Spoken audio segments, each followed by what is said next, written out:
మన ప్రభువును రక్షకుడైన యేసుక్రీస్తు వారి అతి శ్రేష్టమైన నామంలో ఈ అనుదిన జీవం అనే కార్యక్రమమునకు మనం ప్రేమతో ఆహ్వానిస్తున్నా. అందరూ బాగున్నారా? దేవుని మహాకృపలో మీ అందరి కోసం ప్రతి దినము ప్రార్థనలు చేయబడుతూ ఉన్నాయి. దేవుడు గతించిన దినమంతా ఆయన ఉచితమైన కృపతో మనల్ని బలపరిచినందుకు ప్రభువుని మహింపరుస్తూ ఉన్నారు. ఈ దినాన దేవుని వాగ్దానమును, దేవుని యొక్క మాటలను మనం జ్ఞాపనం చేసుకున్నట్లయితే ఇర్మియా గ్రంథము 17వ అధ్యాయము 8వ వచనంలో ఒక చక్కని మాటను మనం చూడగలుగుతూ ఉన్నాం.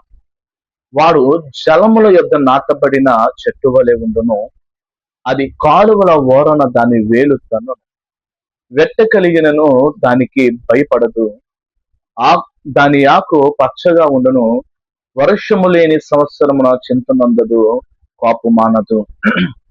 నా ప్రియ సహోదరి సహోదరులారా, ఇక్కడ మనం చూసుకున్నట్లయితే ఒక చక్కని మాట మనకు కనిపిస్తూ ఉంది. అది జలముల యొద్ద నాటబడిన చెట్టు వలె ఉండును. ఇది మనం చూసుకున్నట్లయితే అరణ్యములో ఎదిగిన మొక్కగా కనిపించట్లేదు, కానీ ఇది ఒక తోటలో నాటబడిన చెట్టు వలె కనిపిస్తూ ఉంది. తోటలో ఏ చెట్టు నాటబడుతుందనంటే మంచి చెట్టు నాటబడుతుంది.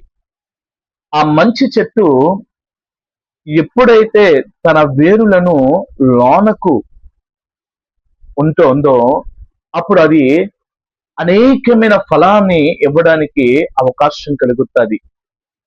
ఈ దినాన్న దేవుని పరిశుద్ధ గ్రంథంలో అనేకమైన వాగ్దానములు మనం చూడగలుగుతున్నాం. నమ్మికము అంటే నమ్మకము ద్వారా స్వస్థత కలుగుతుందని, నమ్మిన వాడు దేవునికి ఇష్టడుగా ఉంటాడని, నమ్మకము ప్రతి ఒక్క కార్యములను జరిగిస్తుందని, ఎండిపోయిన స్థితులతో సహితము అది మనలను బ్రతికిస్తుందని మనం చూడగలుగుతూ ఉన్నాం. అలాగే కీర్తనకారుడు 1వ అధ్యాయంలో కూడా చెబుతూ ఉన్నాడు కదా, దుష్టుల ఆలోచన నడవకుండగా ఎవరైతే ఉంటారో వాడు నీటి కాలువల ఓరన నాటబడిన చెట్టు వలె ఉంటాడు. ఇదే నాన్న, నువ్వు దేవుని యందు నమ్మకము కలిగి జీవించాలి. అదే ఇర్మియా గ్రంథము 5వ వచనమును మనం చూసుకున్నట్లయితే, అయితే యెహోవాను నమ్ముకుని వాడు ధన్యుడు, యెహోవా వానికి ఆశ్రయముగా ఉండును. నువ్వు నమ్మకముతో దేవుని ఎదుట నీ జీవితాన్ని నాటినట్లయితే, నీ జీవితాన్ని దేవుని ఎదుట ఉంచినట్లయితే ప్రభువు నీకు ఆశ్రయముగా ఉండి నీ ప్రతి ఒక్క అవసరతను తొలగించడానికి ఆయన నీ ఎడల కృప చూపుడుకు చాలిన దేవుడని మర్చిపోవద్దు. ఈ దినాన అనేకమైన వాటిని నమ్ముచూ ఉన్నారు. అనేక మంది అనేకమైన విధాలుగా ఏటేటును నమ్ముతున్నారు, కానీ సమస్తమును చేయగలిగిన దేవుని, జీవం కలిగిన దేవునిని నమ్మలేకపోతూ ఉన్నారు. మరి దినాన్న నువ్వు దేవుని నమ్మగలుగుతున్నావా? నువ్వు దేవుని నమ్మినట్లయితే ఆయన నీకు ఆశ్రయముగా ఉండి నీ జీవితాన్ని ధన్యకరంగా మార్చగలుగుతాడు.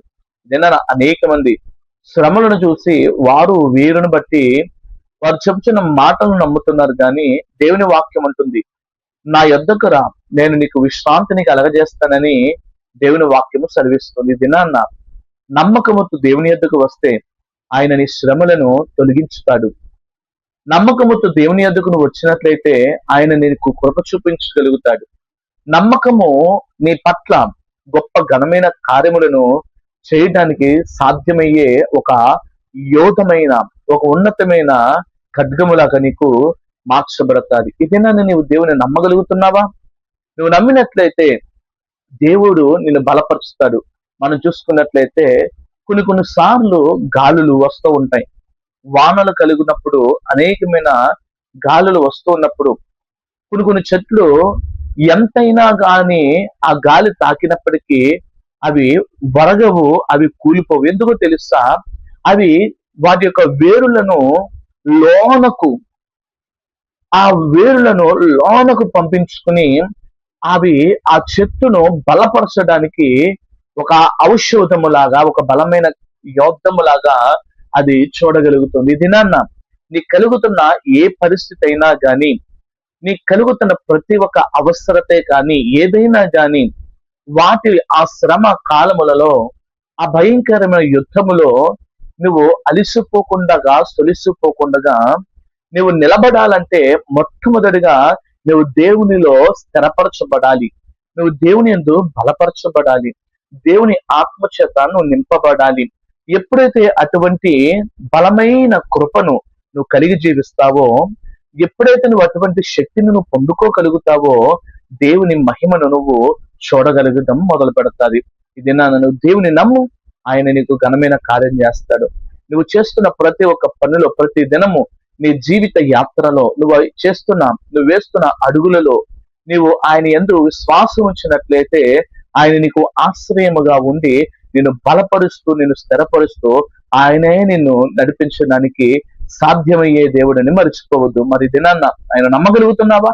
ఆయన నమ్ము. ఆయనలో నువ్వు నాటబడు, నీ ఎడల ఆయన కృప చూపించి బలపరుస్తాడు. ప్రార్థన చేసుకుందాం. ప్రార్థన. మహాగణుడా, దినాన్న ఎందరైతే నీ యందు నమ్మకం ఉంచి విశ్వాసముతో నీలో నాటబడుటకు సిద్ధమవుతూ ఉన్నారో, నీ బిడ్డల జీవితాలను మీరు బలపరిచి కావలసిన కృప దీవెన నీ బిడ్డలకు దయచేయమని ప్రార్థన చేస్తున్నాను. నీ బిడ్డలందరిని ముట్టండి. ఈ దినము నీ బిడ్డలు చేసుకుంటున్న ప్రతి పనులో కూడా నీ కృపా కాపుదల దయచేసి సమృద్ధిని ఆశీర్వాదాన్ని బిడ్డలకు అనుగ్రహించమని యేసు నామములో అడుగుచున్నాము తండ్రి. ఆమేన్. God bless you. ప్రభు మిమ్మల్ని మీ కుటుంబం